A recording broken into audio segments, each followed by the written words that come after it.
I'm from Armenia. I'm Armenian, and I was born there, but I was raised in LA. I was a sophomore in high school, so give or take 15, 16 years old, and I had some idea about God because I was raised in a Christian home, but to know Him as the Bible taught, no clue. I was really poor in math, so my mom took me to a math tutor every Sunday morning to sharpen my skills, if you will. And one particular Sunday morning, we were watching those Sunday morning TV shows where the preachers are preaching, and Doug Batchelor happened to be on. I paid attention. I'm like, Mom, makes pretty good sense though, because he was backing up with scripture. So once Doug Batchelor finished his sermon, the announcer said, if you're interested in Bible studies, you can go to the Amazing Facts website, and there's a link there for free Bible studies. So I said, I got spring break next week, might as well just do it because I have nothing else to do. Well, I did it for about 2-3 days nonstop. I was up until 2-3 in the morning doing the Bible study guides. And when I was done, I was like, wow, I have no idea about God. I thought I did, but I don't. So as I was beginning to learn all these things, my mom was open because she's the one who was actually watching the shows. And so she began to study alongside with me after my first lessons were done. And she embraced the truth because she was open to the truth. But what the real problem was my grandmother. Growing up in an Armenian home, if you ever go away from your own religion, from your own Christianity, it's like you're a heretic. So there was a war between myself and my grandma. So I had to study with her in her own language, in Armenian, to show from her Bible the things that I was learning was actually from the truth. So as my mom and I began to attend the church, we made a decision to get baptized as members. And so we got baptized some months later after doing some Bible studies with the pastor. And then I went to school and I said to my friends, I'm officially a Seventh-day Adventist, with a big grin on my face. And they said to me, what is that? It dawned on me, I'm a teenager, going to high school, I'm not ordained, I'm not a professor, I don't know much. I just know that I did some Bible studies, I learned about Christ, and now I'm sharing with those friends of mine. So I began to study with some of my friends in the school bus and in the class about the things I was learning, and I began to share the Bible study guides from Amazing Facts with them. And I gave them some DVDs from Amazing Facts as well. And I began to read and read, because as I was sharing things with people, they asked me questions about God, to which I said, let me get back to you. So I had to go back and purchase some more books and study out those topics so I can give them an answer. I probably ordered over $1,000 worth of books from Amazing Facts. Books on Revelation and Daniel and prophecy and the law and grace and all sorts of things. And so Amazing Facts was really crucial at that stage where it provided the resources I needed to know the Bible better and to share my faith with others. But it's funny how God works, because years later, they themselves got baptized in church. And when they came to me, they said, I am officially a Seventh-day Adventist myself. And to this very day, every Sabbath morning, my mom isn't able to go to church, but she watches Amazing Facts online every Sabbath as her divine worship.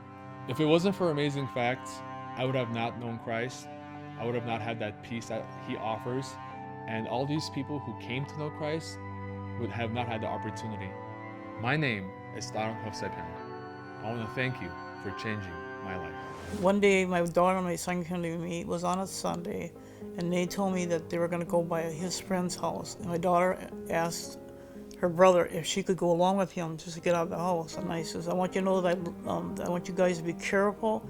And I says, and I want you to know that I love you and I always will. And I said, and I'll see you tonight. It was at 12:30, usually 11:30, 12 o'clock. They usually come back to the house, but they never returned. And finally at nighttime, we got a knock on our door. It was about 2 in the morning. And it was a sheriff and a coroner there. And he told me, my husband, he said, I want you two to sit down. He said, I got some bad news for you. And he said, I know it's going to be hard. But he said, your children both got into a car accident tonight. He said, and both of them died right on impact. I felt numb. My world didn't seem the same anymore. After a while, I had a void in my life because I knew I would never see them again. My husband was sleeping in the living room, and he must have woke up and turned on TV and watching it. And so he comes in the bedroom and he says, Dorothy, you gotta get up. I said, why? Why'd you wake me up so far? You know I gotta sleep. He says, no, you gotta see this guy on TV. He's something else. So I got up and I went in there and I sat down, and he says, I seen this guy there. First time I ever seen him. He said he's from Amazing Facts. He said something about this guy, what he's talking about. He said really hit me in my heart. He said, and the more he talked, the more I sit there and listen. I watched Doug Batchelor. I would cry. And I thought, I wasn't crying because I was sad. I was crying because I was happy. And I also loved his humor. And he said, well, God has humor too. And I said, I imagine he does. As I got to know more about Doug Batchelor watching his show, the void that I had for a long, long time finally was filled. God did answer my prayer, but he did it in his own time. Since I gave my life to Christ, I went through a brain surgery, I went through a heart attack, and now I have arthritis, which is most part of my body. And even though I'm out of pain, I don't have no feelings at all against God. I think, matter of fact, because of that, it's drawing me closer to him. I thank Doug Batchelor from Amazing Facts, who is one who played a very big part in my conversion and turning my life more to God, even though all the suffering I went through. He helped me to just keep strong, keep going, and keep my eyes on God. Thank you for changing my life. I was raised very spoiled, very lucky, very blessed. I was raised in the church, actually. As a child, God was presented to me as vindictive, so it didn't interest me very much. When I got much older, I was told by a friend of mine that I wasn't even a Christian. I said, I'm a good person, I don't steal, I don't cheat, I don't kill. And it was told to me that, no, in order to be a Christian, you must be born again.